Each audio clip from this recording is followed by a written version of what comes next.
Amen.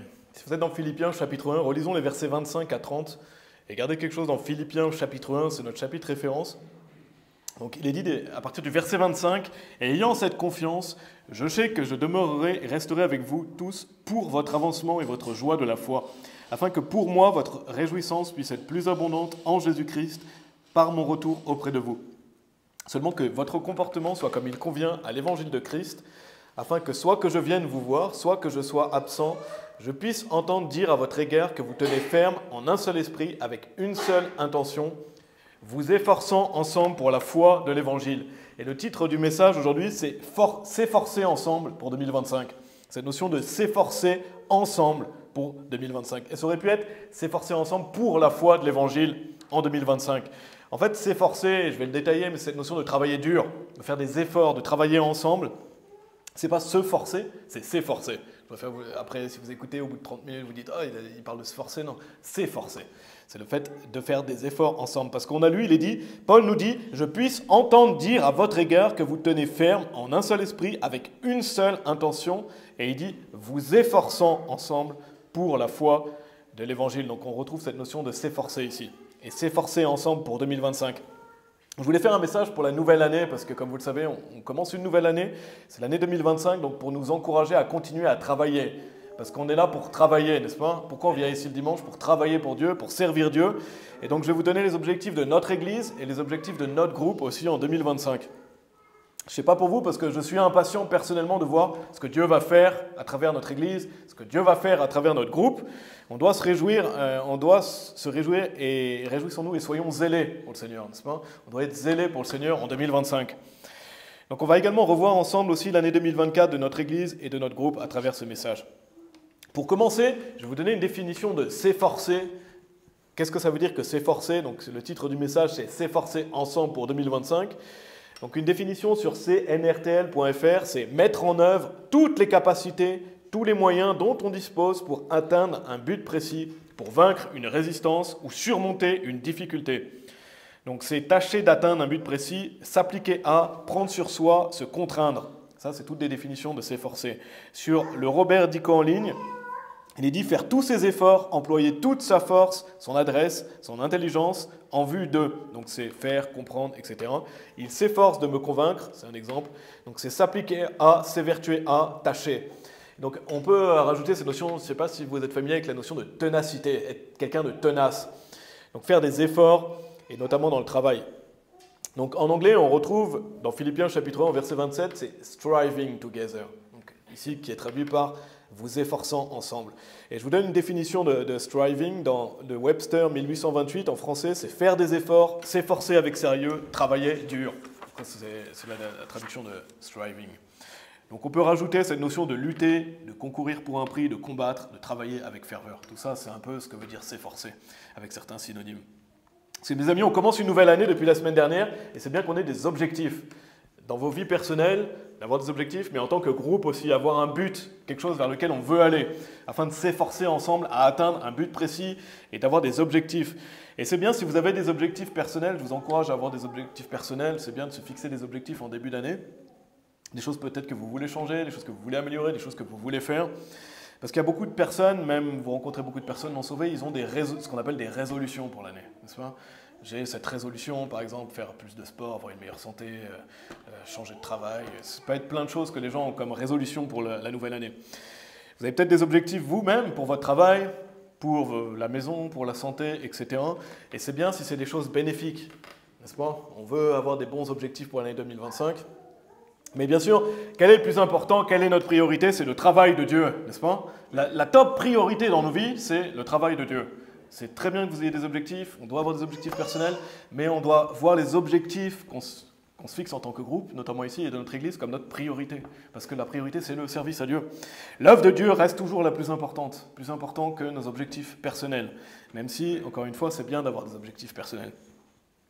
C'est bien aussi si vous avez des objectifs personnels spirituels, par exemple dans votre lecture de la Bible, dans la prière, dans le fait d'aller évangéliser, dans le fait de donner votre dîme, dans le fait de faire des dons, etc. Parce qu'on doit avoir des objectifs pour s'améliorer, pour devenir meilleur, se détourner de ses péchés, n'est-ce pas?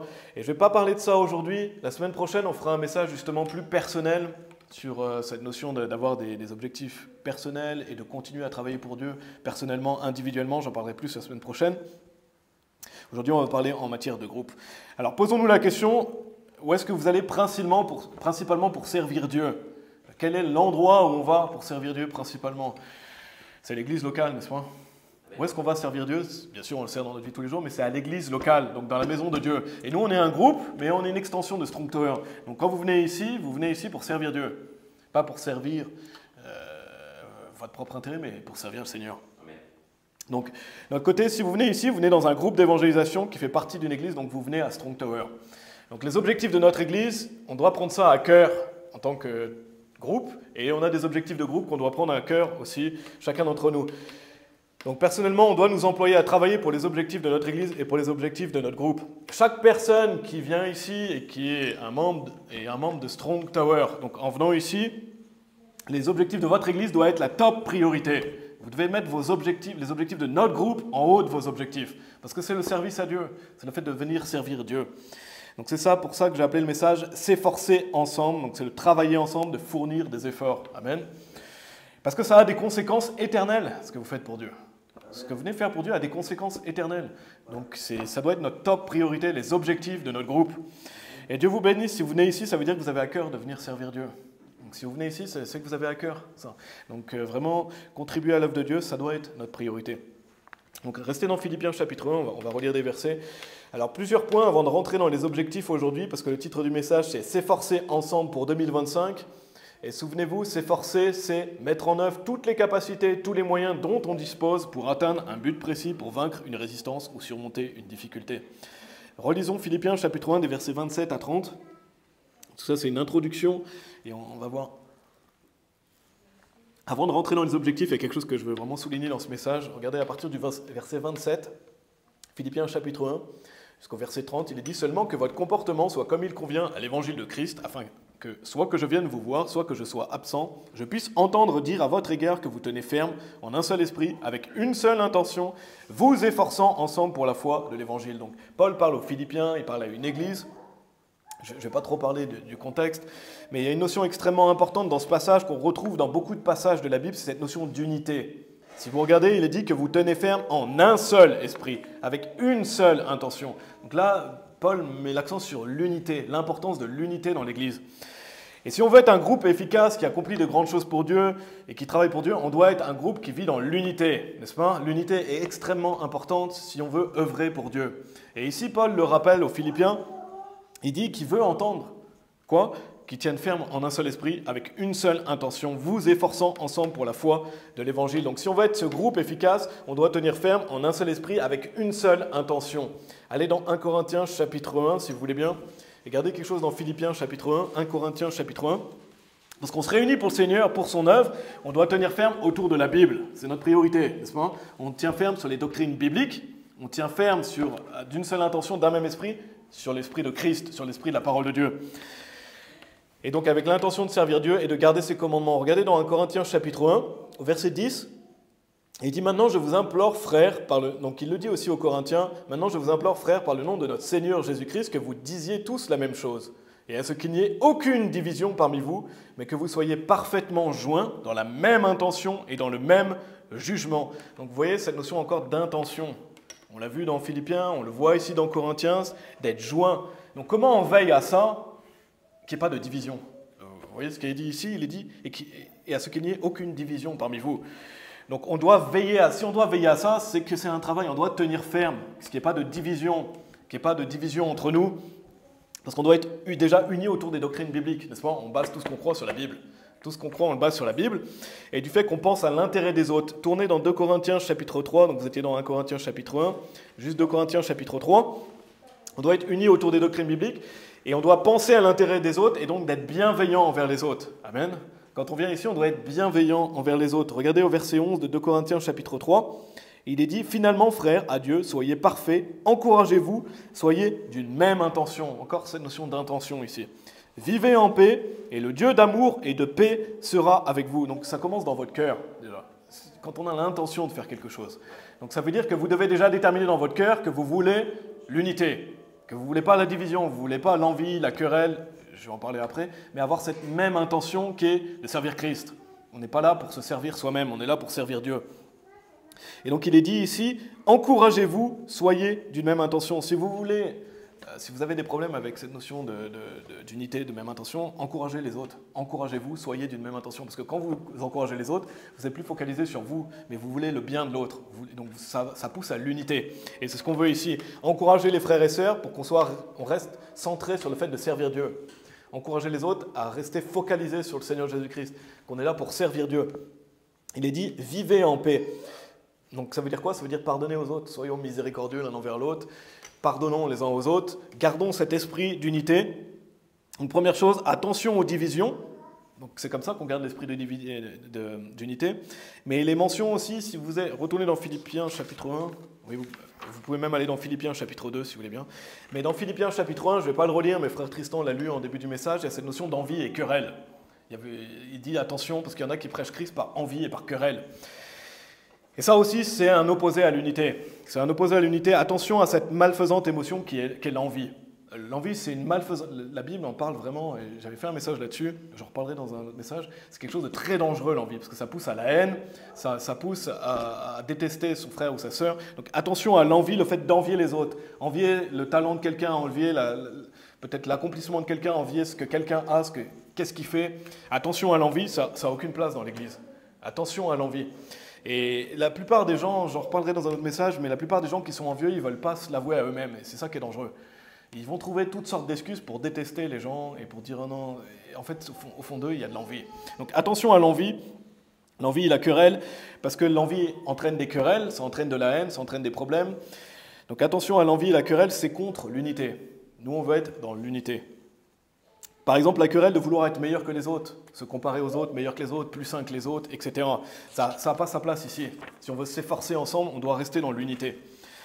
Donc c'est contre l'unité dont on vient de parler. Donc soyons d'une même intention dans l'unité pour la cause de Christ. Amen. Donc si vous êtes dans Philippiens chapitre 2, on va lire à partir du verset 1, on va retourner après dans Philippiens chapitre 1. Toujours dans cette notion d'unité, je veux vraiment faire une introduction, parce que si on veut s'efforcer ensemble, il faut qu'on soit dans l'unité. Attention à la division, attention à l'envie, attention à la querelle, et soyons d'une même intention. Regardez Philippiens chapitre 2 à partir du verset 1.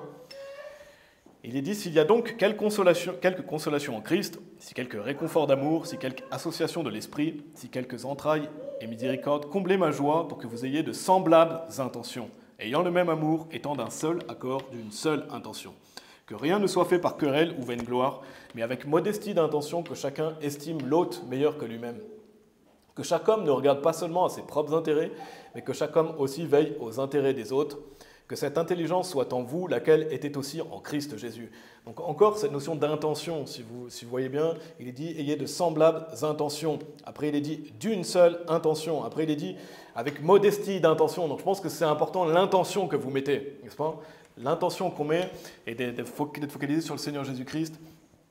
Et il est dit ici que rien ne soit fait par querelle ou vaine gloire, mais avec modestie d'intention, que chacun estime l'autre meilleur que lui-même. Encore une fois, on a un opposé à l'unité, c'est quoi? C'est la querelle. Et on a parlé de l'envie, on a parlé de la division. Faire les choses par querelle, par division ou par vaine gloire. On n'est pas là pour se glorifier, on est là pour glorifier Dieu, n'est-ce pas? On n'est pas là pour se comparer aux autres et essayer de rabaisser les autres, de vouloir s'élever par-dessus les autres. Non, on est là pour s'encourager avec une seule intention. Donc, comment garder l'unité? Que chacun estime l'autre meilleur que lui-même. Si vous avez du mal avec cette notion d'unité, estimez l'autre meilleur que vous-même. Soyez bienveillants envers les autres, estimez les autres. Et vous voulez que les autres excellent. Pas les garder en dessous de vous pour être meilleurs qu'eux, mais que les autres excellent. Donc, en ayant un esprit humble, il dit que chaque homme ne regarde pas seulement à ses propres intérêts, mais que chaque homme aussi veille aux intérêts des autres. Pensez aux intérêts des autres. Pensez à qu'est-ce qui est bénéfique aux autres, comment je vais pouvoir encourager quelqu'un, qu'est-ce que je vais pouvoir dire à quelqu'un pour l'aider. Et soyez focalisés sur, voilà, je veux que les autres servent Dieu, parce qu'on a le même Père, Amen, et on veut que les frères et sœurs servent le Seigneur. Retournez dans Philippiens chapitre 1. Donc on a vu cette notion d'unité, d'être unis autour de la cause du Seigneur, n'est-ce pas? Maintenant on retourne dans Philippiens chapitre 1, on va relire la fin du verset 27. La fin du verset 27, pour bien comprendre cette notion de s'efforcer ensemble, il fallait comprendre bien cette notion d'unité. Et je pourrais faire un message complet là-dessus, aujourd'hui on ne fait qu'effleurer.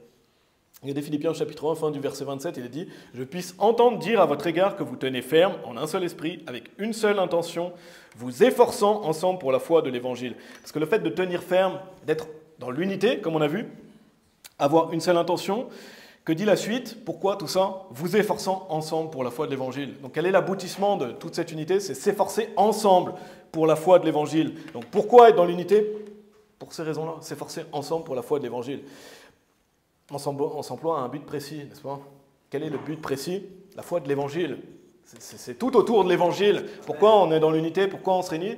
Pour prêcher l'Évangile et pour défendre les doctrines bibliques. Donc c'est ce qu'on appelle le combat de la foi, n'est-ce pas? On vient combattre pour la foi. Défendre l'Évangile, le proclamer, le prêcher, donc pour aller gagner des âmes. Et c'est pour la foi de l'Évangile. On s'efforce ensemble pour la foi de l'Évangile. Si vous vous dites, moi j'ai des problèmes avec l'unité et ces notions-là, pensez pas à vous, pensez à Christ. Pour la foi de l'Évangile. Il y a plus important que votre propre personne. C'est pour exalter la parole de Dieu et la faire connaître. Donc on doit garder l'unité. Il est dit, vous efforçant ensemble pour la foi de l'Évangile. Parce que comment on va pouvoir travailler ici? Comment on va pouvoir accomplir des objectifs? Comment on va pouvoir être efficace? Comment on peut lutter et batailler ensemble pour la cause de Christ? Ensemble. Et il est dit que vous efforçant ensemble. Il n'est pas dit vous efforçant individuellement. Alors oui, individuellement, on doit travailler à des objectifs personnels, etc. On en reparlera la semaine prochaine. Mais c'est ensemble qu'on doit travailler. Quand on est un groupe comme le nôtre, on doit travailler ensemble. Si on veut accomplir quelque chose, on doit le faire ensemble. Chaque personne ici est essentielle pour l'œuvre. Vous ne pouvez pas vous dire, moi, si je pars, ça n'a pas d'incidence, à part si vous allez dans une autre église. Dieu vous bénisse si vous avez une bonne église. Mais si vous décidez de ne plus venir et de ne plus servir Dieu, ça a un impact. Ça a un impact. Et je vais vous lire, restez dans Philippiens chapitre 1, je vais simplement vous lire Psaume 133, verset 1. Il est dit « Voici combien il est bon et agréable pour des frères de demeurer ensemble dans l'unité. » Donc cette notion encore d'unité ici est d'être ensemble. Ensemble dans l'unité. Donc s'efforcer ensemble pour 2025. Parce que chaque travail compte. Tout ce que vous venez faire ici compte. Aller évangéliser, venir prier, chanter pour Dieu, faire le nettoyage pour le nettoyage qu'il y a à faire à manger quand vous faites à manger, disposer la salle, ranger la salle, toutes ces tâches comptent pour l'œuvre de Dieu. Ça, c'est s'efforcer ensemble. C'est s'efforcer ensemble. Celui qui lit la Bible, celui qui prêche, celui qui joue d'un instrument, tout ça, c'est mettre ses efforts au service du groupe. Amen. Et c'est ce qu'on doit faire. Rien que le fait de venir ici, ça encourage les autres. Vous savez, quand vous venez pas, vous découragez les autres. C'est pour ça que dans Hébreux chapitre 10, il est dit « N'abandonnons pas le rassemblement de nous-mêmes ». Pourquoi? Parce que ça décourage les autres. Ça décourage les autres. Et bien sûr, je ne parle pas de quelqu'un qui est malade, qui ne peut pas venir parce qu'il a une urgence ou quoi que ce soit, mais quelqu'un qui choisit volontairement de ne pas venir, ça décourage les autres. Donc au contraire de venir qui encourage les autres. Ensuite, donc, regardez toujours dans Philippiens chapitre 1, on a vu la fin du verset 27, on va dire du verset 28 à 30. Après qu'il a dit ça, Paul dit aux Philippiens « Et n'étant en rien terrifiés par vos adversaires, ce qui est pour eux un indice évident de perdition, mais pour vous de salut, et cela de la part de Dieu. Car à vous, il est donné au nom de Christ non seulement de croire en lui, mais aussi de souffrir pour lui, ayant le même conflit que vous avez vu en moi et que maintenant vous entendez être en moi. » Donc, juste après avoir parlé de cette notion de s'efforcer ensemble, d'être dans l'unité, il parle de l'adversité. Parce qu'on est ensemble face à l'adversité aussi, n'est-ce pas? On doit être en rien terrifié par nos adversaires, donc par ceux qui détestent Dieu, par ceux qui veulent nuire à l'œuvre de Dieu, ceux qui veulent nous persécuter. Paul nous dit, et il s'adresse à tous les croyants, ne soyez pas terrifiés par vos adversaires, ne soyez pas terrifiés par les adversaires de Dieu, parce que pour eux c'est un indice évident de perdition, mais pour nous, le salut. Et donc, on a cette notion du fait qu'on aura des ennemis, des persécutions, etc. Je ne vais pas développer ça aujourd'hui. Mais on doit lutter pour le Seigneur parce qu'il est dit, car à vous, il est donné au nom de Christ non seulement de croire en lui, mais aussi de souffrir pour lui. Et s'efforcer ensemble, ça demande des sacrifices, n'est-ce pas? Quand vous venez travailler, ça demande des sacrifices. Il y a forcément des choses que vous mettez à part si vous voulez servir Dieu. Il y a forcément des choses que vous ne faites plus. Donner de son temps, de son énergie, endurer la moquerie, la persécution, ça demande des sacrifices. Et ici, il dit que c'est un don. Il est dit qu'à vous, il est donné au nom de Christ. Donc c'est un don que Dieu vous fait si vous souffrez pour lui.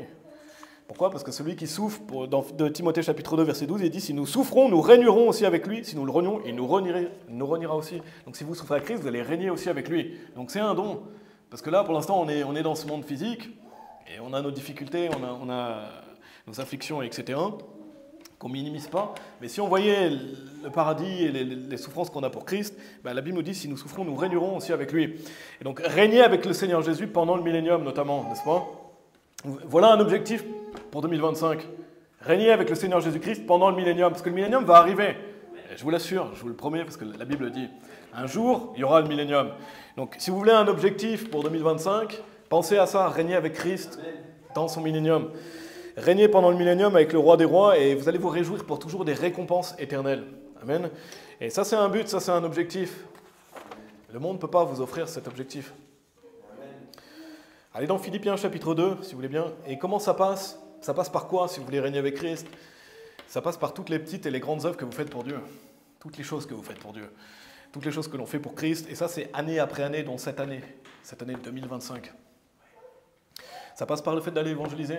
Ça passe par le fait d'élever des familles chrétiennes. Ça passe par le fait de servir dans l'Église, d'encourager les frères et sœurs. Toutes ces actions, c'est pour le Seigneur et c'est s'efforcer ensemble pour 2025. Avant d'aller dans les objectifs, on va finir avec Philippiens chapitre 2, au verset 15 et 16. Après, on va commencer. Philippiens chapitre 2, versets 15 et 16. Il est dit « Afin que vous puissiez être irréprochables et inoffensifs, les fils de Dieu, irrépréhensibles au milieu d'une nation tordue et perverse, parmi laquelle vous brillez comme des lumières dans le monde, présentant la parole de vie, pour que je puisse me réjouir au jour de Christ, que je n'ai pas couru en vain, ni ne me suis-je adonné en vain. » Donc ici, j'aime bien cette notion de présentant la parole de vie. Parce que qui est la parole ? C'est le Seigneur Jésus-Christ, n'est-ce pas? Et où est sa parole? Dans la Bible. Donc présenter la parole de vie, c'est prendre votre Bible et la présenter aux autres. Allez présenter l'Évangile. C'est ce qu'on veut faire en 2025, n'est-ce pas? Présenter la parole de vie, toujours présenter cette parole de vie aux personnes perdues, pour qu'ils aient la vie éternelle. Et donc ça, c'est pour ça qu'on s'efforce ensemble pour 2025. Présenter la parole de vie. Aller dehors et présenter l'Évangile à quelqu'un. Amen. Donc voyons les objectifs. Maintenant, on va voir les objectifs en 2 points. C'était une première partie, je voulais vraiment parler de cette notion de s'efforcer et que ce soit ensemble, et c'est pour la foi de l'Évangile. Par rapport à notre Église, donc pour rappel, on fait partie de Strong Tower, notre pasteur c'est Yann Taverner, donc il avait donné des objectifs à notre Église en 2024, il a donné des nouveaux objectifs en 2025, je vais vous les citer, et je vous encourage fortement, si vous ne l'avez pas fait, notre pasteur a fait un message qui s'appelle « Laboring with God in 2025 ». Si vous voulez l'écouter, je vous encourage vraiment à l'écouter parce qu'il dit ce qui a été accompli en 2024 et les objectifs de 2025. Donc si vous n'avez pas écouté ce message, je vous encourage à le faire. Et simplement vous faire un résumé. Notre Église avait fixé 1500 saluts en 2024. Et 1500 saluts, c'est énorme quand on y pense. 1500 personnes sauvées, c'était l'objectif de notre Église en 2024. Et au final, il y a eu 1520 saluts. Ça veut dire que notre Église a rempli l'objectif et même allé au-delà de l'objectif. Et nous, on est part de cela aussi à travers ce qu'on a fait ici. L'objectif était de 100 baptêmes. Le deuxième objectif de notre Église était de 100 baptêmes parce que notre pasteur espérait qu'il y ait plus de baptêmes, notamment lors de la mission au Malawi. Mais finalement, ils se sont plus focalisés sur le salut et notamment aussi prêcher l'Évangile dans les écoles. Il y a quand même eu 63 personnes baptisées en Pologne et il y a eu 34 baptêmes dans notre Église. Donc c'est excellent. C'est le plus haut total que notre Église ait eu. C'est 34 personnes baptisées par notre Église Strong Tower l'année dernière. Le troisième objectif de notre Église, c'était plus de disciples personnels. Et le pasteur disait qu'il y a eu des personnes qui se sont ajoutées à l'Église. Et donc, c'est un succès aussi, ce troisième objectif. Quatrième objectif, c'était un record de présence à l'Église. Il y a eu 2 services sur 3 où le nombre de personnes a augmenté. Donc, c'est également un succès. C'est une augmentation aussi. La première mission d'évangélisation, c'était le 5e objectif de notre Église, organisé par notre Église au Malawi en juin. Ça a été un succès.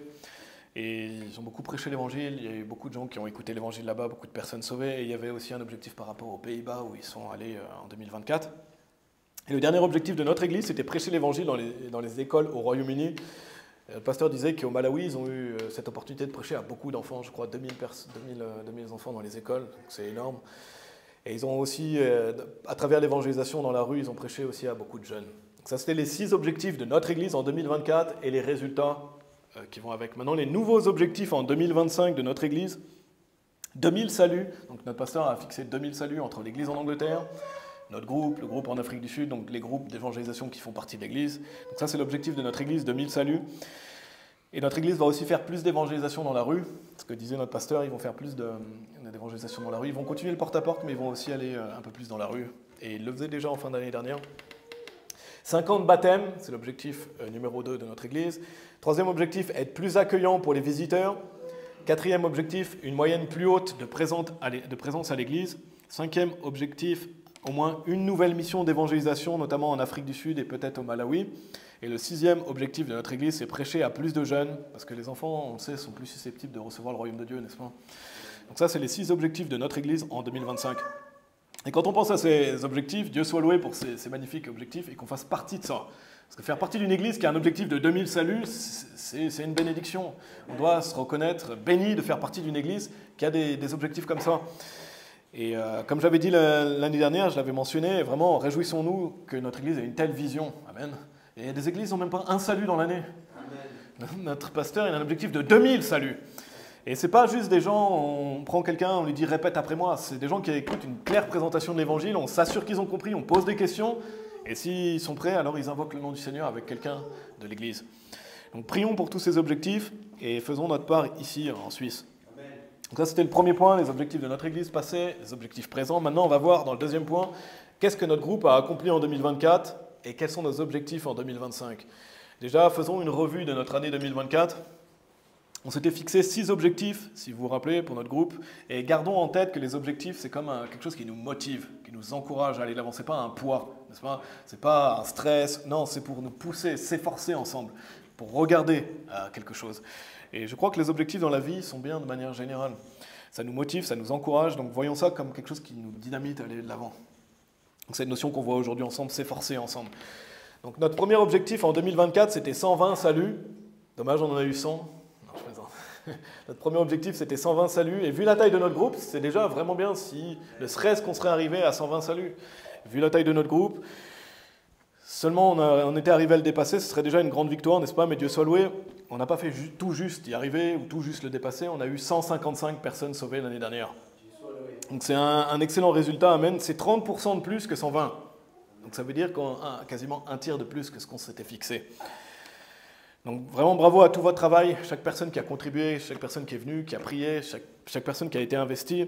Et on sait que c'est Dieu qui donne l'accroissement, mais voilà, félicitations à chaque personne qui a travaillé dur pendant l'année 2024, parce que c'est le travail d'une année, n'est-ce pas?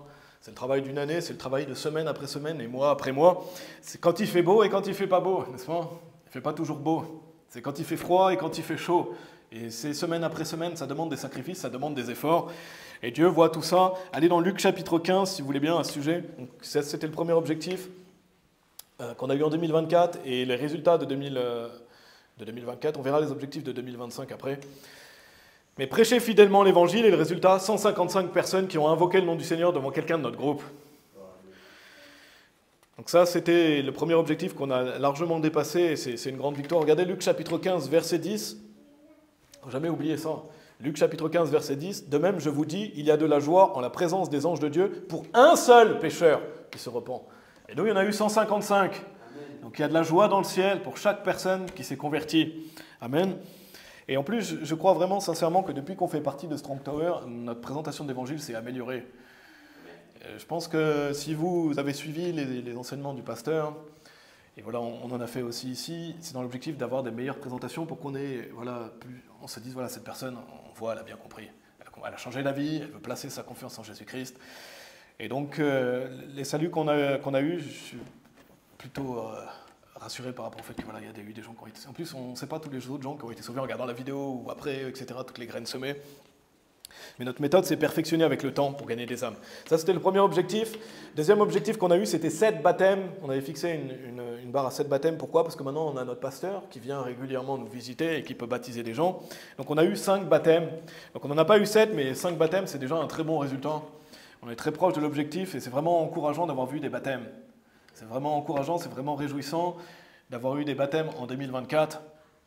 L'objectif était 7, on en a eu 5, c'est excellent. Donc pour moi, l'objectif, c'est une victoire d'avoir eu 5 baptêmes. Donc ça, c'était le deuxième objectif. Le deuxième objectif, ça nous menait au troisième objectif, qui était le fait de faire plus de disciples personnels. Ça, c'était un objectif qu'on avait pour notre groupe. Parce que notre responsabilité, quand on a quelqu'un de sauvé, c'est d'en faire un disciple. Donc vous encouragez la personne, et l'objectif final, c'est que cette personne devienne un disciple de notre Église, par extension. Donc votre disciple personnel pour l'encourager à devenir un disciple de l'Église. Donc on avait mis en place un système qui est toujours en place, de prendre le contact des personnes. Quand vous avez quelqu'un de sauvé, prenez le contact de la personne, encouragez la personne à venir, invitez-la, encouragez-la à se faire baptiser. Pour ceux bien sûr qui veulent bien donner leur contact, on ne force pas les gens, on propose. Mais afin de leur écrire pour les inviter à venir, nous visiter, les encourager à se faire baptiser. Et je crois que ça a été une réussite cette année, quelque chose qu'on a mis en place cette année. Je pense que beaucoup de gens du groupe ont pris des contacts, ont écrit à des gens. Parce qu'on a eu en plus de visiteurs cette année. Je ne sais pas si vous l'avez noté. Si vous avez noté, on a eu plus de personnes qui sont venues visiter notre groupe. Et je sais que beaucoup de personnes de notre groupe ont pris des contacts, ont écrit aux personnes, les ont encouragés à venir, les ont invités, et ça c'est bien. C'était notre troisième objectif, qui pour moi aussi est une réussite. Donc ça c'était le troisième objectif. Et le troisième objectif aussi, donc ce qu'on appelle le discipulat, c'était de permettre d'augmenter le nombre de personnes de notre groupe. On avait un quatrième objectif, et bien sûr on sait que c'est Dieu qui bâtit son église. Mais l'objectif que j'avais dit, c'était 20 personnes pour l'année 2024, mais c'était vraiment, j'avais mis la barre haute volontairement pour que ça puisse nous encourager, pour nous exhorter. C'était pas comme un poids ou une contrainte. Mais on n'était pas 20 en fin d'année, par contre, il y avait plus de personnes sur l'année, n'est-ce pas? On a vu plus de visiteurs, comme j'ai dit, on a des personnes qui sont devenues des membres réguliers de notre groupe aussi, à travers l'année 2024. Donc on avait plus de visiteurs, plus de nouvelles personnes qui sont devenues des membres réguliers. Donc pour moi, encore une fois aussi, ça c'est un objectif réussi. Même si on n'avait pas 20 personnes, notre groupe, on voit qu'il y a des gens qui sont venus, on voit qu'il y a des gens qui se sont rajoutés. Et ça, c'est à travers le travail de chacun, les prières, le fait de prendre des contacts, le fait de aussi mettre nos vidéos sur Internet, les gens ont pu nous rejoindre. Donc ça, c'était le quatrième objectif. Cinquième objectif, c'était le fait d'organiser des événements d'évangélisation, notamment 4. On s'était fixé un objectif 4 événements dans l'année 2024, à travers plusieurs villes en Suisse. Donc je vais vous faire un résumé de ce qu'on a eu, mais on a accompli ça, on a eu 4 événements sur l'année 2024. En début avril, donc ça remonte maintenant, début avril l'année dernière, on était allé à Neuchâtel, on avait eu 6 saluts. Ça, c'était le premier événement qu'on avait fait l'année dernière en 2024. En mai, notre pasteur était venu, on avait eu un événement à Morges. Je ne me souviens pas le nombre exact de saluts à Morges. Je me souviens du nombre de saluts qu'il y a eu sur le week-end. Enfin, je ne sais pas que je m'en souviens, c'est que je l'ai noté. Mais il y avait eu 11 saluts sur le week-end où le pasteur était venu. On avait évangélisé le samedi à Morges.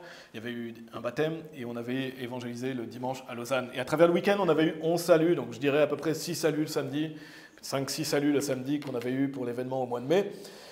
En août, on était allé à Yverdon, ça avait été très fructueux, c'est pour ça, j'avais dit dans les annonces, Yverdon, c'est un bon endroit, on avait eu 8 saluts quand on était allé à Yverdon au mois d'août. Et en octobre, on est allé à La Chaux-de-Fonds, on a eu 5 saluts. Donc 4 événements, 25 saluts. C'est vraiment beaucoup. 4 événements, 25 saluts, c'est ce qu'on a eu pour le 5e objectif, qui est une réussite. Notre groupe d'aller évangéliser dans plusieurs villes de Suisse. Donc ça, c'était le 5e objectif. Dernier objectif, c'était la francophonie, notamment de continuer d'utiliser Internet pour évangéliser la francophonie, ça a été fait. Et prions pour la suite également, que ça puisse continuer, qu'on puisse toucher beaucoup de gens dans la francophonie. Donc bravo à tout le monde pour tous vos efforts. Tous ces objectifs, pour moi, c'est une réussite. Et on n'a jamais eu une meilleure année que cette année. Et on n'a jamais eu une meilleure année. Et ce n'est pas anodin si on fait partie d'une église. Dieu nous a bénis qu'on fait partie d'une église. Si on fait les choses bibliquement, Dieu va nous bénir. Et on fait partie d'une église, on a un pasteur, on s'est soumis à l'autorité de notre pasteur, on veut avoir la vision de notre église, on veut faire les choses correctement. Dieu nous a bénis, on a eu la meilleure année qu'on n'a jamais eue. Donc Dieu soit loué. Maintenant, fixons-nous des objectifs en tant que groupe pour 2025. Donc, c'est cette notion de s'efforcer ensemble pour 2025. Donc, on a vu que vous tenez ferme en un seul esprit, avec une seule intention, vous efforçant ensemble pour la foi de l'Évangile. Souvenez-vous, ça demande des efforts. On revoit toutes ces choses de 2024, ça a demandé des efforts, n'est-ce pas? Ça ne se fait pas comme ça. Ça demande les efforts de chacun d'entre nous. Ça demande le fait de venir et de servir Dieu. Encore une fois, les objectifs, ce n'est pas pour se mettre la pression. Vous faites vos choix personnels, vous venez aux événements que vous voulez venir, vous venez à l'évangélisation que vous voulez venir. C'est pour Dieu que vous faites ça. C'est pas pour moi, c'est pour le Seigneur qu'on fait tous ces objectifs. Donc c'est votre choix, faites ce que vous êtes capable de faire. Mais on a besoin de personnes qui s'efforcent ensemble si on veut accomplir des choses. On a besoin de gens qui décident et qui ont cette intention de donner des efforts et de faire des choses pour Dieu. D'aller évangéliser, d'être partenaire silencieux aussi, de venir s'investir.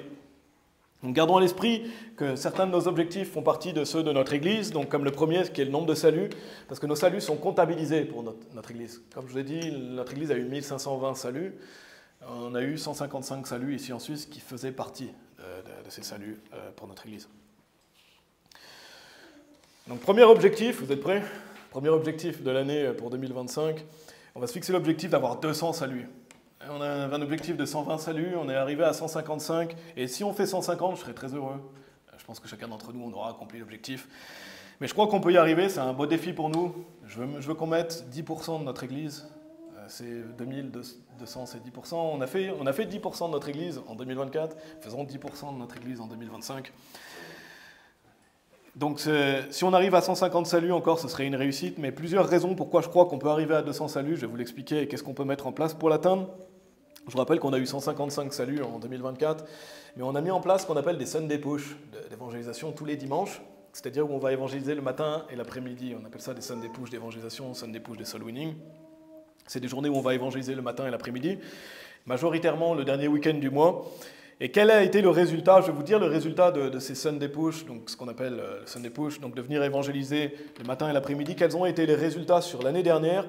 Je vais vous donner par rapport aux différents mois. Au mois de mai, on a eu 9 saluts sur les dimanches. Au mois de juin, on en a eu 6. Au mois de juillet, on en a eu 3. Au mois d'août, on en a eu 11. Au mois de septembre, on en a eu 2. Au mois d'octobre, on en a eu 4. Au mois de novembre, on en a eu 3. Et au mois de décembre, on en a eu 1. Et c'est normal que quand on voit la fin d'année, il y avait des personnes qui n'étaient pas présentes, mais il y avait aussi le froid. Généralement, le mois de décembre, ce n'est pas le meilleur mois pour les saluts. Mais si on comptabilise tout ça, ça fait 8 mois, 39 saluts en 8 mois. Donc ça veut dire 5 saluts par dimanche. Quand on a fait des Sunday Push, ça veut dire 25% de nos saluts se sont faits sur 8 dimanches de l'année. Donc un quart des personnes qu'on a eu de sauver ont été faits sur les dimanches qu'on appelle les Sunday Push. Donc c'est vraiment considérable, n'est-ce pas? Depuis qu'on a mis en place ça, ça a vraiment augmenté le nombre de personnes qu'on a pu non seulement de sauver, mais aussi tous les gens à qui on a pu donner des brochures, parler, semer, etc., qu'on ne compte pas. Tous ces gens qui ont été sauvés après ou qui seront sauvés plus tard par l'impact que quelqu'un, parce que quelqu'un s'est efforcé ici dans le groupe. Donc 52 dimanches dans l'année, 8 dimanches sur 52, ça représente 25% de nos saluts. Donc ça montre que ça a été un vrai succès et ça a été très fructueux de mettre en place ça. Et il manquait 4 mois, parce qu'on a commencé au mois de mai. Donc mai, juin, juillet, etc. Donc on n'a pas fait janvier, février, mars, avril. Donc ça veut dire qu'il y a 4 mois où on aura ces Sunday Push qu'on n'a pas eu. Donc selon moi, on peut avoir plus de saluts déjà pour cette raison, parce qu'on n'a pas fait des Sunday Push sur toute l'année dernière. Donc ça veut dire que possiblement on peut avoir plus de saluts cette année avec les Sunday Push. Et le succès des Sunday Push, le fait qu'on peut évangéliser proche de la salle aussi, comme on fait maintenant, le fait que des fois on peut évangéliser, voilà, comme je vous dis, à côté de la salle, le fait qu'on peut aller dans d'autres endroits, tout ça, ça me fait dire que Tourfort va aussi garder donc, les Sunday Push, une fois par mois, on va continuer à faire ça, une fois tous les mois, aller évangéliser 2 fois par jour, dans la journée, mais on va aussi essayer de faire d'autres Sunday Push quand il y a des mois de 5 semaines, parce qu'on a 4 mois dans l'année où il y a 5 semaines. C'est le mois de mars, le mois de juin, le mois d'août et le mois de novembre. Et 5 semaines, c'est quand même assez long. Donc je pense que les mois, c'est ce qu'on va mettre en place même, les mois où on a 5 semaines, on va faire 2 Sunday Push, au lieu d'en faire 1. Donc à la mi-mois, deuxième semaine et dernière semaine, idéalement, on le fera. Et gardez à l'esprit que vous venez là où vous pouvez venir. Mais c'est ce qu'on veut faire, parce qu'on veut aller, c'est notre mission principale d'aller évangéliser. Donc on gardera ces 12 Sunday Push, mais on va en rajouter 4 sur l'année. Et c'est tout à fait réalisable, c'est les mois où on a 5 semaines. Donc ça, c'est un moyen aussi de toucher plus de monde et de remplir la grande commission. Donc on fera ça, donc ce sera le mois de mars, le mois de juin, le mois d'août et le mois de novembre, sûrement à la mi-mois. Bien sûr, je vous mettrai toutes les informations dans le groupe aussi. Mais souvenez-vous qu'on n'a qu'un seul service. On n'a qu'un seul service. Dans notre église, ils en ont 2. Ils ont 2 services et ils ont un service pendant la semaine. Nous, on n'a pas de service pendant la semaine. Donc allez évangéliser 2 fois, un dimanche par mois et 2 dimanches par mois, les fois où on a 5 semaines, c'est un service raisonnable pour moi. On n'a pas de service matin et après-midi ici. On a seulement un seul service par jour. Et c'est très bien de venir au service. Mais je pense qu'on peut faire un peu plus. Donc autre chose, je vous ai dit qu'on a eu 4 événements, et c'est vrai, mais si on compte la venue de notre pasteur, donc notre pasteur est venu en septembre, il est venu aussi... non, il est venu en septembre, on a évangélisé le matin et l'après-midi quand notre pasteur est venu. Donc on a fait comme un Sunday Push quand notre pasteur est venu. Et à Neuchâtel aussi, où on est allé en fin d'année, on a évangélisé le matin et l'après-midi. Si on compte ça comme des événements, en fait, on a eu 6 événements en réalité quasiment dans l'année. J'en compte 4, mais on en a eu 6. Et l'un des objectifs, et je vais le redire après, mais je le mentionne, c'est un des moyens aussi pour arriver à 200 saluts, c'est on va essayer de faire entre 4 et 6 événements cette année. 4 c'est le minimum, et on va essayer d'en faire 6, parce que c'est bien d'aller évangéliser aussi le samedi. C'est bien aussi d'avoir des moments entre nous, d'aller dans différentes villes. Donc maximum, ça sera une fois tous les 2 mois. Mais on fera entre 4 et 6 événements en 2025 sur les samedis. Je vais en reparler après aussi, mais les événements, c'est vraiment fructueux. Les événements, les Sunday Push, c'est des journées où on a pu vraiment produire pour le Seigneur. Et c'est ce qu'on veut, n'est-ce pas? Allez dans 1 Corinthiens chapitre 15, si vous voulez bien. 1 Corinthiens chapitre 15. Donc là, on est toujours dans le premier objectif, et je vous donne des raisons pourquoi je crois qu'on peut y arriver, et qu'est-ce qu'on met en place pour y arriver. Allez dans 1 Corinthiens chapitre 15. Lisons le verset 58. 1 Corinthiens chapitre 15, verset 58, il est dit « Par conséquent, mes frères bien-aimés, soyez fermes, inébranlables, toujours abondants dans l'œuvre du Seigneur, d'autant que vous savez que votre labeur n'est pas en vain dans le Seigneur. » Donc on doit toujours être abondant, abonder dans le service de Dieu. Et il est dit « Votre labeur n'est pas en vain, tout ce que vous faites, ce n'est pas en vain. » C'est un travail extrêmement important. Donc premier objectif, 200 saluts. Comment y arriver sur le terrain ? Comment on va arriver à remplir nos objectifs? Aller évangéliser semaine après semaine comme on l'a déjà fait l'année dernière, continuer à le faire semaine après semaine, aller prêcher l'évangile. Et aussi avec les Sunday Push qu'on a tous les mois, et les mois où on a 5 dimanches, je dis 5 semaines mais c'est 5 dimanches, possiblement on fera 2 fois dans le mois. Et pour les événements, on fera entre 4 et 6 événements dans l'année. Et quand on y pense, mes amis, c'est pas grand chose de plus que ce qu'on fait déjà. Et comme je l'ai dit, on n'a pas de service à la mi-semaine, on ne va pas évangéliser pendant la semaine. Notre église, ils vont évangéliser le lundi. Après, bien sûr, ils sont beaucoup plus nombreux, mais lundi, mardi, mercredi, jeudi. Et ils se répartissent ça entre les personnes. Mais on ne va pas évangéliser du lundi au vendredi. Donc c'est ça, mais c'est aussi tout ce que vous faites dans vos vies personnelles. Quand vous prêchez l'évangile à vos collègues, à vos amis, etc. Tout ça, ça compte aussi dans notre groupe. Si vous avez des saluts, n'hésitez pas à le dire, ça compte dans les objectifs de notre groupe aussi. Donc ayez aussi cet objectif personnel de prêcher l'évangile autour de vous. Dès qu'il y a une opportunité qui se présente, prêchez l'évangile dans notre famille et dans la vie de tous les jours. Allez dans Matthieu chapitre 28. Donc ça, c'était le premier objectif. Deuxième objectif, on va se fixer 7 baptêmes. C'est la même chose que l'année dernière. Ça serait bien qu'on y arrive. Même objectif que 2024. On a eu 5 baptêmes l'année dernière. Essayons cette année d'arriver à 7, comme l'objectif de l'année dernière. 7 baptêmes. Et c'est tout à fait possible, parce qu'on a notre pasteur qui va normalement encore venir plusieurs fois dans l'année. Donc continuons à inviter nos convertis à se faire baptiser. Continuez à parler du baptême aux gens que vous avez sauvés. Regardez Matthieu chapitre 28 au verset 19 à 20. Donc on doit continuer à insister sur cela quand on a fini de présenter l'évangile. Insister sur l'importance du baptême.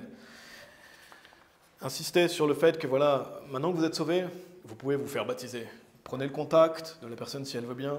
Si c'est une personne majeure, invitez-la à se faire baptiser, mais continuons à inviter les gens. Regardez Matthieu chapitre 28, versets 19 à 20. « Allez donc et enseignez toutes les nations, les baptisant dans le nom du Père et du Fils et de l'Esprit Saint, les enseignant à garder toutes les choses que je vous ai commandées, et voici, je suis avec vous toujours, même jusqu'à la fin du monde. Amen. » Le Seigneur Jésus nous dit, voilà, le fait de baptiser les gens, n'est-ce pas? Et notre pasteur va normalement régulièrement revenir encore, donc encourager les gens à se faire baptiser. Continuons à ça. Si vous ne le faites pas à la fin de votre présentation, je vous invite à le faire. Continuez d'inviter ça. Et peut-être que l'année dernière, vous avez écrit à des personnes et que vous n'avez pas eu beaucoup de réponses. Peut-être vous avez écrit à des gens, peut-être vous n'avez eu aucune réponse, ou une réponse, ou deux réponses, c'est pas grave, vous avez fait votre part. Continuez à le faire. Même si les gens ne vous répondent pas, continuez à écrire. Pas continuer à écrire à la même personne, mais continuez à écrire aux gens à qui vous prenez le contact. Continuez à écrire, vous avez fait votre part. Vous avez invité la personne, donc vous avez donné l'opportunité à la personne. Vous avez quelqu'un de sauvé, vous lui dites, voilà, vous êtes les bienvenus à Tourforte. Plus tard, peut-être, vous dites, voilà, il y a une date si vous voulez venir faire baptiser. Même si les gens ne vous répondent pas, vous avez fait votre part. Donc continuez à le faire. Ne vous découragez pas si les gens ne vous répondent pas. Parce qu'un jour, il y aura peut-être cette personne qui va vous répondre et qui va venir se faire baptiser. Donc on ne sait pas, on doit continuer à le faire, ça va payer. Ne soyons pas découragés si les gens ne nous ont pas répondu en 2024. Continuons à le faire. Donc ça, c'était le deuxième objectif, 7 baptêmes. Troisième objectif, allez dans 1 Pierre chapitre 3, si vous voulez bien. Donc, troisième objectif, continuer à inviter des personnes. Donc ça passe par, comme je l'ai dit, le fait de prendre le contact, d'inviter les gens, de dire aux gens, voilà où est-ce qu'on se réunit. Même si vous rencontrez des gens sauvés, encouragez-les à venir nous visiter. Et encore une fois, prenez les contacts des personnes qui sont majeures. Donc continuons d'inviter les gens, à inviter aussi les personnes à venir. Donc autre chose, donc à travers ça, le fait de continuer à inviter les personnes, c'est le fait d'être accueillant envers les nouvelles personnes. Regardez 1 Pierre chapitre 3 au verset 8, il est dit « Finalement, soyez tous d'une même pensée », vous vous souvenez? Même intention. Ici, il dit « Soyez tous d'une même pensée, ayant compassion l'un envers l'autre, aimez-vous comme des frères, ayez de la pitié, soyez courtois. » Donc soyons courtois, soyons hospitaliers quand des gens viennent nous visiter, n'est-ce pas? Donc être accueillant, et c'est le troisième objectif de notre Église que je vous ai dit tout à l'heure. Si je vous le redis, le troisième, c'était être plus accueillant pour les visiteurs. Et donc, nous, on veut continuer à inviter des gens, mais on veut aussi être plus accueillant pour les visiteurs. Et c'est extrêmement important. Donc, faisons tout notre possible aussi. Donc, soyons courtois, attentionnés, accueillants. Qu'est-ce que ça veut dire? Ne forcez pas les gens à parler. Bien sûr, si quelqu'un ne veut pas parler, ne forcez pas la personne à parler, mais soyez accueillants. Ne faites pas peur aux gens en étant plus sains que toi aussi. Souvenez-vous, si quelqu'un vient pour la première fois, il vient pour la première fois. Donc soyons attentionnés, accueillants, courtois. Ne faites pas peur aux gens en les invitant tout de suite à venir évangéliser non plus. Si la personne vient pour la première fois, ça peut faire peur si quelqu'un vous dit « Allez, viens évangéliser ». Non, laissez le temps aux gens. Ils vont entendre la prédication, ils vont savoir qu'on a à travers les annonces, qu'on a des personnes sauvées, qu'on va évangéliser. Donc laissez le temps aux gens. Ne faites pas peur aux gens en les invitant tout de suite à venir évangéliser. Donc s'il vous plaît, c'est vraiment important, ne demandez pas aux gens quand ils vont évangéliser s'ils sont nouveaux. Allez pas voir quelqu'un de nouveau et lui dire « Ah, tu viens évangéliser ». Non, laissez la personne prendre le temps. Laissez la personne, elle va l'écouter, ça va se faire dans le temps. Donc ça, c'est des moyens d'être vraiment accueillants, de ne pas faire peur aux gens. Aussi, ne faisons pas d'attroupement autour d'une nouvelle personne. Je sais qu'on est content qu'il y ait quelqu'un de nouveau, mais si on se met tous en cercle, ça peut être intimidant. Imaginez, vous allez quelque part et vous avez 10 personnes qui se mettent autour de vous. Ça peut être intimidant. Ça se trouve, il y a une personne qui va se dire ouais, « Je ne vais pas revenir, ça m'a fait peur ». Nous, on est content que quelqu'un vienne, mais si on fait un attroupement autour des nouvelles personnes, ça fait bizarre. Donc ça s'appelle justement penser aux autres, l'intérêt des autres, ça peut faire peur. Après, il y a des gens qui vont peut-être parler devant tout le monde, mais si, d'autant que possible, voilà, évitons de faire des attroupements autour d'une nouvelle personne, ça peut être intimidant. Imaginez si ça vous arrive, n'est-ce pas? Et donc, soyons avisés, soyons pas oppressants, et bien sûr, on se réjouit que des personnes se rajoutent, mais laissons le temps aux gens. Si la personne parle avec quelqu'un de notre groupe aussi, n'allons pas tous autour, n'est-ce pas? C'est pas parce que si quelqu'un vient pour la première fois, parle avec quelqu'un de notre groupe, on ne se met pas tous autour pour écouter ce que la personne dit. Laissons la personne parler avec quelqu'un de notre groupe. Ne faites pas un interrogatoire non plus. Évitons de faire peur aux gens avec des interrogations ou voilà, c'est pas pour faire un interrogatoire. Oui, on s'intéresse aux gens, on veut être courtois, etc. Mais c'est pas un interrogatoire. Des fois, c'est juste sourire à quelqu'un, c'est juste dire bonjour, c'est juste savoir que la personne se sente bien, la laisser prendre ses marques. Parler si la personne le veut bien. De même, si la personne vient pour la première fois, je pense que de toute façon c'est ce qu'on a fait l'année dernière, mais c'est voilà, Tristan ou moi, on va lui prêcher l'évangile, donc nous n'allons pas tous prêcher l'évangile à la personne, où tout le monde lui demande si vous mourrez aujourd'hui, où est-ce que vous allez aller. Non, on va s'en occuper. Si quelqu'un prêche l'évangile à quelqu'un aussi, laissez la personne lui prêcher tranquillement l'évangile, s'il vous plaît. C'est pas, si quelqu'un, par exemple, prêche l'évangile à quelqu'un qui est nouveau, on ne fait pas un attroupement autour et on n'intervient pas tous en même temps, parce que sinon... c'est comme on veut faire dans la rue, c'est pareil. Donc laissons la personne prêcher tranquillement l'évangile à la nouvelle personne et n'interrompons pas. Donc en fait, ça veut dire quoi? Ça veut dire le fait d'être équilibré, courtois, penser à l'intérêt des autres, être accueillant. Donc continuons à inviter des personnes et on veut toujours s'améliorer à être accueillant. Amen. Tout ça, c'est des petites choses qu'on doit toujours prendre garde. Ça, c'était le troisième objectif, continuer à inviter des personnes, être plus accueillant. Quatrième objectif, donc qui est relié au troisième objectif, c'est toujours le fait de vouloir que notre groupe grandisse. On veut qu'il y ait plus de monde dans notre groupe. Et bien sûr, c'est Dieu qui bâtit son Église, mais faisons notre part pour que les personnes viennent dans notre groupe et qu'ils se sentent bien et qu'au final, ils deviennent des membres de Strong Tower. Donc on va refixer le même objectif que l'année dernière. C'était quoi? C'était que notre groupe grandisse à 20 personnes. Donc continuons de garder ça l'objectif. Ce serait bien que notre groupe grandisse à 20 personnes. Et bien sûr, c'est pour nous encourager, c'est pour nous exhorter. Ce n'est pas un poids, une contrainte, encore une fois, mais c'est un défi qu'on va faire tous ensemble. Et ce n'est pas le but non plus de remplir notre groupe à tout prix avec n'importe qui, n'est-ce pas? C'est des gens qui veulent venir servir Dieu. Mais c'est un objectif que, voilà, au moins vous savez que vous voulez que notre groupe grandisse et vous donnez les efforts nécessaires. Parce qu'on veut que ce soit des gens qui viennent servir Dieu. Donc ça, c'était le quatrième, cinquième, organisé entre 4 et 6 événements, comme j'ai dit, d'évangélisation le samedi. Donc ce sera notre cinquième objectif, continuer à évangéliser la Suisse à travers plusieurs villes. On organisera entre 4 et 6 événements, ce qu'on va essayer de faire en 2025, parce que les événements sont très fructueux. C'est vraiment productif, c'est plus d'heures d'évangélisation, c'est des moments aussi qu'on partage ensemble, et c'est ce qu'on veut, n'est-ce pas? On veut porter plus de fruits. Donc ça permet aussi d'évangéliser la Suisse dans d'autres villes. Sixième objectif, prêcher aux jeunes. L'objectif de notre Église est très bien pour ça. Ça va être un de nos objectifs aussi, c'est de toujours aller vers les jeunes. Pourquoi? Parce que les jeunes sont plus réceptifs, n'est-ce pas? Les jeunes sont plus réceptifs, donc d'autant que possible, on verra s'il y a peut-être des endroits, où, toujours dans des lieux publics, où on peut prêcher aux jeunes. Parce que c'est eux qui, bien souvent, sont les plus réceptifs.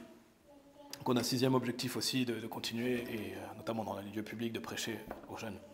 Continuons aussi la francophonie, n'est-ce pas, à travers le ministère Internet, de continuer à prier pour ça. Donc ça, c'est nos objectifs de Tour Fort Baptiste, pour lesquels chacun d'entre nous, on doit s'efforcer ensemble pour 2025. Amen. Ça demande des efforts, ça demande de travailler, mais c'est pour l'œuvre de Dieu. Et vous n'allez pas regretter de travailler pour Dieu. Vous allez regretter de ne pas avoir assez travaillé pour Dieu, mais jamais d'avoir travaillé pour Dieu. Je pense que ces objectifs sont bien pour la taille de notre groupe. Parce que l'œuvre de Dieu, c'est la priorité, n'est-ce pas? 200 saluts, 7 baptêmes, continuer d'inviter des personnes, être 20 personnes dans notre groupe, faire 4 à 6 événements et prêcher aux jeunes. Ça, c'est les objectifs de notre groupe. Amen. Donc, mes amis, tout ça, c'est pour Dieu. Si vous dites, oh, c'est trop dur, c'est pour Dieu. Tout ça, c'est des choses qu'on veut faire pour Dieu.